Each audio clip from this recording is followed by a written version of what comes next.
Grandma, I have a question. What is it? What is this? It's kind of scary. That's probably the purpose of it, to scare away anybody who comes but who are not invited.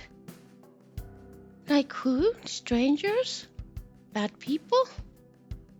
In Japan, where Grandma came from, like creatures are called oni, like evil or devil or ogul, in many different names all over the world. But basically some creatures which is really scary. Now some places just to put some scary figures like this, but some plants, like I was showing you earlier, Tobira, the tree is named after the word Tobira, which is door. So some places in Japan, mostly in the northern part of Japan, they have the custom to place the branches right next to the front door. So it scares away the evil spirits to come into the house. But why is this branch? This looks gentle, very kawaii, not scary at all. Oh, this stinks so badly if you break off some branches. Oh, but it doesn't smell so badly now. Yes, those flowers are a sweet, gentle smell, so that one of the names, they say mock orange, because it's really nice smell. Reminds people of orange blossoms, sweet smell. But once the branches broke off, then it gives off the really bad smell. Some animals come over there just specifically so that they can get bad smell. Their predators don't come after them because it's such a bad smell, foul smell. Oh dear. Oh dear. How funny. It's the animal that I'm talking about is actually Shika deer.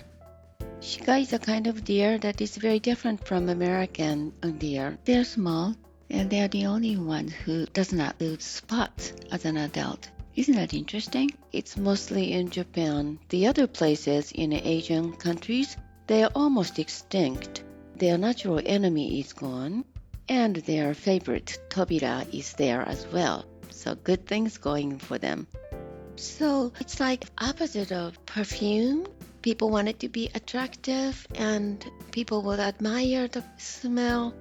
So this plant, where is it from? Northern part of Japan? Well, it's a funny thing. Actually, Japan, but not the northern part of Japan, in the south part. And then southern Korea, some of the Chinese, and Taiwan. So that's it. But you see, the other name for this is called Japanese cheesewood because of the smell. And then there's a tree called Australian cheesewood. It's a similar name, isn't it? The flowers are pretty much very similar, but leaves are different. And also, Japanese cheesewood trees, they don't go more than 3 meters, 10 feet or so. But Australian cheesewood, they grow much taller, like up to 20 feet or so. So the Japanese cheesewood tree around here are mostly used as a hedge or fence. But Australian cheesewood trees are right there in the neighborhood. I'll show you.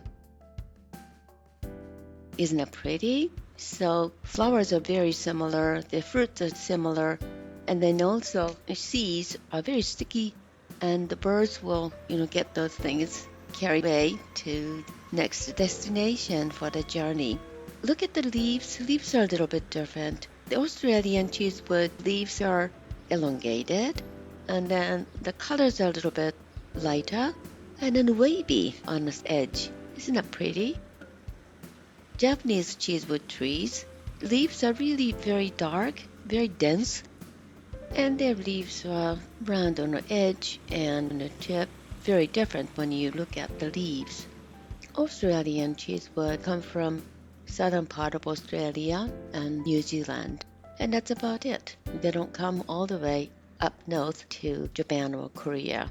One of the reasons that the Japanese cheesewood are welcome around here is because a lot of houses are built with wood, and the fire hazard trees are really not welcomed, but this tree is fire resistant. That's good, isn't it?